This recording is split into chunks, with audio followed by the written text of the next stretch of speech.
Assalamualaikum warahmatullahi wabarakatuh. Perkenalkan, nama saya Mai Puspita dari kelas 12 Pemasaran B. Di sini saya akan sedikit menjelaskan mengenai restorasi Meiji. Latar belakang, restorasi Meiji adalah suatu peristiwa pada abad ke-19 yang menunjukkan berakhirnya kekuasaan shogun dan dimulainya kekuasaan kaisar di Jepang.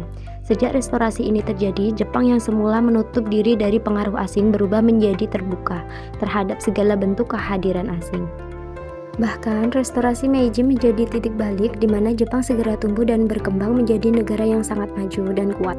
Sejak saat itu pula, Jepang berhasil mengikuti jejak Inggris, Prancis, Amerika Serikat, Jerman, Rusia sebagai negara imperialis.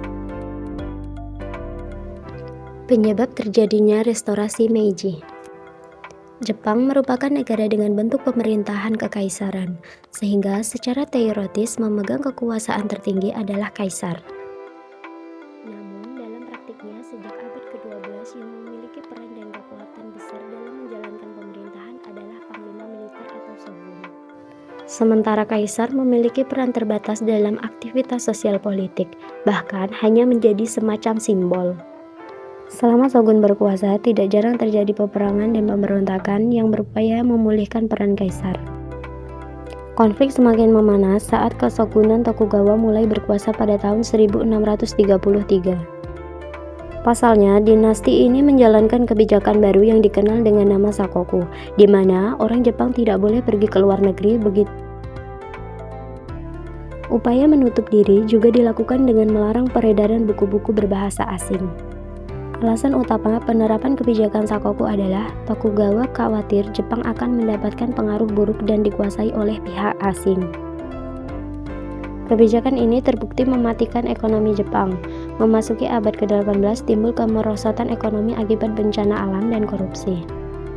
Untuk menyiasati kondisi itu, pemerintahan Tokugawa lantas menaikkan pajak kepada petani, yang kemudian menyulut penolakan serta kerusuhan di berbagai daerah. Dari pihak asing muncul tekanan agar Jepang kembali membuka diri dan menormalkan hubungan perdagangan dengan negara-negara barat. Jepang baru bersedia membuka hubungan ketika armada militer Amerika Serikat yang dipimpin oleh Komodo Matthew Perry berlabuh di negaranya pada tahun 1853. Namun, masuknya kembali bangsa-bangsa asing ke Jepang membuat Tokugawa kehilangan wibawanya dan dianggap mengingkari janji oleh rakyatnya. Dikombinasikan dengan faktor-faktor internal, yakni krisis ekonomi dan pemerintahan Tokugawa yang goyah. Tuntutan agar kekuasaan pemerintahan dikembalikan ke tangan kaisar terus bergaung. Alhasil, kelompok anti-shogun pun bermunculan di Jepang, utamanya di Satsuma dan Chosu. Dampak restorasi Meiji.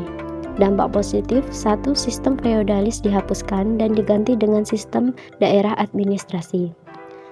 2. Jepang berhasil merumuskan undang-undang yang konsepnya menyerupai UUD di negara-negara Eropa. 3. Jepang yang awalnya negara agraris menjadi negara industri. 4. Jepang yang awalnya dikenal sebagai negara terbelakang berubah menjadi salah satu negara maju di Asia bahkan dunia. 5. Modernisasi fasilitas transportasi dan komunikasi untuk memperlancar aktivitas sosial ekonomi dalam negeri.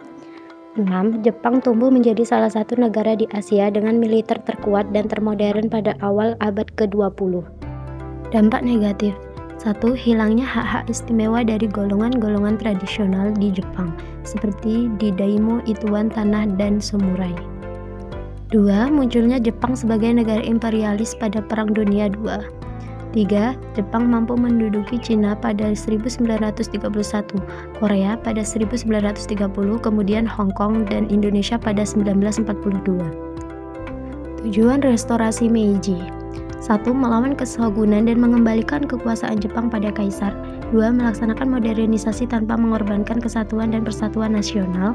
3. Mengejar ketertinggalan Jepang dari negara-negara barat sekaligus menaikkan posisi di mata internasional. Tokoh restorasi Meiji. Selain Kaisar Meiji, berikut ini beberapa tokoh penting selama restorasi Meiji. 1. Seigo Takamori, pemimpin Satsuma. 2. Kido Takeyoshi, pemimpin Chosu. 3. Sakamoto Ryoma, pencetus aliansi Satsuma dan Chosu. 4. Fukuzawa Yukichi, modernisasi pendidikan. Sekian penjelasan dari saya akhiri. Wassalamualaikum warahmatullahi wabarakatuh.